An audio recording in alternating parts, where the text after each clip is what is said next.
Et peut-être que les crises russes nous donneront l'occasion de voir les conséquences financières de ce genre de pratique. Qu'est-ce que vous voulez dire? Allons-y justement, les crises russes, la Crimée, qu'est-ce que vous voulez dire sur le fait que... L'Ukraine en particulier, on est en train de rentrer dans une espèce de guerre froide extrêmement dangereuse, avec une escalade permanente de l'Europe, des États-Unis et de la Russie, qui peut avoir des conséquences dévastatrices au niveau financier. Donc, on voit qu'on est dans une poudrière et qu'on est en train de se balader tranquillement dans une retraite au flambeau. Quelles sont les conséquences dévastatrices au niveau financier que vous redoutez au travers de ce qui se passe en Ukraine et donc avec la Crimée au milieu et la Russie? Il y a de plus en plus de sanctions. La Russie a de grosses réserves, la Chine a de grosses réserves. Ils ne se sont pas cachés les uns et les autres de pouvoir aussi causer des dégâts très forts. Alors pour le moment, dans un jeu de poker menteur, mais on ne sait pas où ça peut se terminer. Et ce qui se passe en Ukraine est extrêmement inquiétant. Et en tout cas, j'ai été stupéfait de voir à quel point les pays occidentaux soutiennent le coup d'État qui a eu lieu en Ukraine, avec un gouvernement dont le tiers des membres est constitué de néo-nazis. Pas de gens d'extrême droite, des néo-nazis qui se revendiquent de cette idéologie-là. On a reconnu ça comme légitime. Et évidemment, les uns et les autres mettent le feu aux poudres. Évidemment, ce qui se passe en Crimée est la conséquence prévisible de ce qui a été déclenché là-dedans. Quand l'Union européenne a voulu piquer l'Ukraine à la sphère d'influence russe, sans demander l'avis des Ukrainiens d'ailleurs, on rentre dans des choses qui sont extrêmement dangereuses.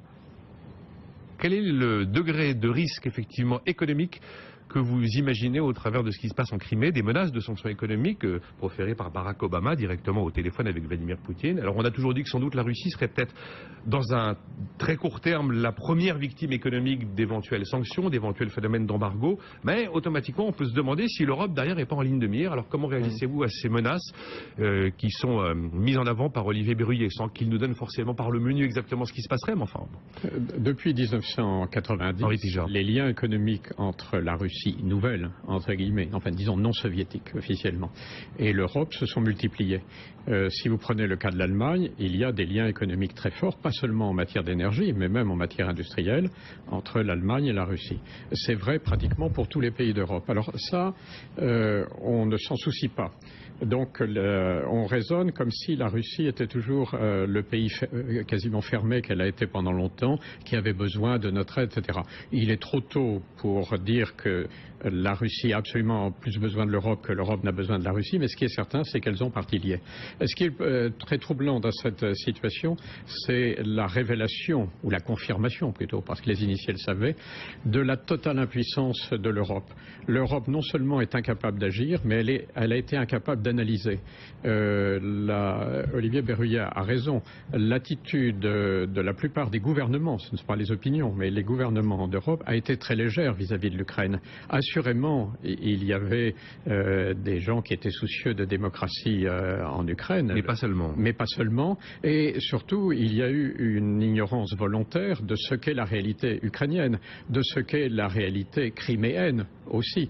Donc, il était évident quand tout le monde se réjouissait en disant « Ah, je me rappelle encore les titres, il date de 3 semaines, n'est-ce pas, pendant les Jeux Olympiques de Sochi, Poutine paralysé ». Il n'était pas paralysé, il préparait son coup avec de très bonnes cartouches en main. Et nous, Angélique, on regardait. Alors, je pense que nous entrons en effet dans une phase dangereuse, parce que quand on joue au bord du précipice, on ne sait jamais, il peut y avoir un accident, et qui est dû au tempérament des hommes, et Poutine en particulier, et qui est dû aussi au fait que le pouvoir de M. Poutine n'est pas celui de Staline en 1950. Ce n'est pas un pouvoir sans partage. Et il y a des rivalités de clans en Russie. Et si cela pouvait servir au moins à faire prendre conscience de l'Europe, de sa légèreté absolue, de son inconscience en tant que puissance potentielle, car elle n'est pas. Il faut cesser, notamment à cette occasion, de continuer à additionner les PIB de chaque pays. L'Europe, c'est une addition virtuelle. Dans la réalité, l'Europe n'est rien actuellement. Elle a plutôt régressé, malgré l'euro et malgré la multiplication des institutions, elle a plutôt régressé depuis 20 ans en tant que capacité politique qu'elle n'a progressé. Alors, ma seule observation est celle-là, au point final.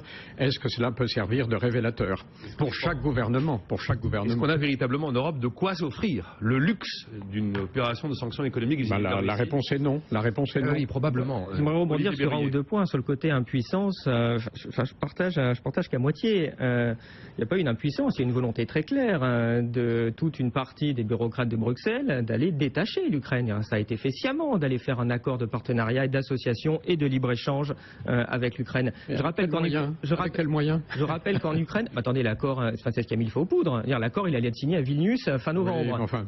Attendez, c'est pas enfin. Faut savoir aussi au niveau du libre-échange avec l'Ukraine, le salaire minimal ukrainien, c'est 30% de moins qu'un salaire chinois. Et le salaire moyen, c'est à peu près du même ordre d'idée. Alors faire du libre-échange dans ces conditions-là, il faudrait aussi qu'on demande l'avis aux Européens pour savoir s'ils sont d'accord. Deuxième point, c'est une volonté farouche d'une partie de la Commission d'élargir à outrance l'Union Européenne. Ils veulent l'Ukraine, on est en train de négocier avec la Géorgie, traité d'association avec la Géorgie. Je ne sais pas s'ils vont faire l'Afghanistan d'ici 5 ans, mais enfin, c'est quand même délirant. Et la différence entre Bruxelles et le TGV, j'ai envie de dire, pour reprendre ce qu'a dit Herman Van Rompuy, c'est que quand le TGV déraille, au moins il finit par s'arrêter. Ce que ne fait absolument pas Bruxelles. Et c'est extrêmement inquiétant. Je ne sais pas si je peux montrer quelque chose à l'écran. J'espère qu'on va le voir. Oui, pour ceux qui nous voient à la télévision. Oui, je vais décrire pour les autres. C'est pas très compliqué. Ce monsieur est le président du parti Svoboda à Liberté, qui a donc le tiers des sièges du gouvernement ukrainien. On le voit faire un très joli salut nazi. Le même monsieur a été mis en 2012 dans le top 10 des antisémites du centre Simon Wiesenthal. Il était avec les Iraniens. Pourquoi? Parce qu'il a gentiment déclaré, ce monsieur, qu'il fallait purger 400 000 juifs en Ukraine. Il fallait s'attaquer à la mafia juive moscovite. En 2005, il fait une lettre ouverte où il dit qu'il faut stopper les activités criminelles de la juiverie organisée. En 2012, le quart des députés israéliens, 25% de la Knesset, écrit à Martin Schulz au niveau du Parlement européen en disant il ne faut pas s'associer avec ce parti-là qui est un parti néo-nazi. Qu'est-ce qu'on a vu il y a 3 semaines? On voit Laurent Fabius qui le rencontre et qui négocie avec... Mais c'est quoi ce délire? C'est ça nos valeurs au niveau de l'Union européenne? On a un gouvernement putschiste, elle est la dernière. On voit une partie des manifestants, évidemment qu'il n'y avait pas de manifestants pacifiques. Ça, c'était une partie aussi des forces d'autodéfense des manifestants ukrainiens où on voit quelqu'un avec un fusil en train de tirer sur les forces de l'ordre. Je rappelle que Maïdan, c'est 500 policiers hospitalisés, dont 150 pour des blessures par balle, dont 17 sont morts par balle. Donc vraiment, il y a eu une espèce de coup d'État là-dedans. Je répète que le tiers du gouvernement actuel ukrainien est composé de ces personnes-là, de ces néo-nazis, donc, qui ont été rencontrés, qui discutent avec Catherine Ashton, dont on parlait tout à l'heure. On trouve ça normal. Moi, c'est sûr que je comprends un petit peu les Russes. Cette idéologie-là, ça fait 27 millions de morts en Russie. On a un peu tendance à l'oublier. C'est sûr qu'ils sont un petit peu sensibles sur la question. Au lieu d'avoir une attitude équilibrée là-dedans, comme le demande Kissinger, comme le demande Hélène Carrère-Dancos il y a encore quelques jours sur BFM, comme le demande Hubert Védrine, c'est-à-dire quelle est la position de l'Ukraine quand on regarde un petit peu, c'est un pays extrêmement éclaté à l'intérieur. Il y a l'Ouest qui est vraiment pro-occidental. Malheureusement, les néo-nazis sont aussi dans cette partie-là. Il y a l'Est qui est pro-russe. Évidemment que la solution d'équilibre, c'est de dire que ce pays-là doit être, entre guillemets, finlandisé, doit rester neutre, et ne doit absolument pas intégrer un camp ou l'autre, ou en tout cas, il doit y avoir des discussions en commun sur ce sujet-là. Est-ce qu'on fait ça? Pas du tout. Qu'a dit Catherine Ashton? Qu'on allait dardard signer avec ce gouvernement totalement illégitime un accord d'association avec l'Union européenne sans demander aux Ukrainiens ce qu'ils en pensent. Mais on est en plein délire. Est-ce qu'ils ont décidé de fêter le centenaire de 1914 en nous foutant de nouveau le feu en Europe? Parce qu'en Ukraine, il y a ce qu'il faut pour faire une nouvelle Yougoslavie quand même. C'est le pays le plus peuplé, c'est le pays le plus vaste d'Europe et ils ont quand même 50 millions d'habitants. On agit là-dedans avec une... sans voir toutes les conséquences terrifiantes qu'il y a là-dessus. J'ai pas envie, moi, d'arriver à montrer que l'Europe, c'est la guerre maintenant. Et malheureusement, si on n'arrête pas cette frange intégriste à Bruxelles, si les gouvernements, et là je vous rejoins, les gouvernements doivent reprendre la main là-dessus pour essayer de remettre un petit peu d'équilibre là-dedans et de ne pas mettre le feu aux poudres. Parce qu'il y a vraiment tout ce qu'il faut pour que derrière maintenant, il y ait le feu en Ukraine de l'Est. L'inquiétude d'Olivier Berruyer, vous la partagez, messieurs?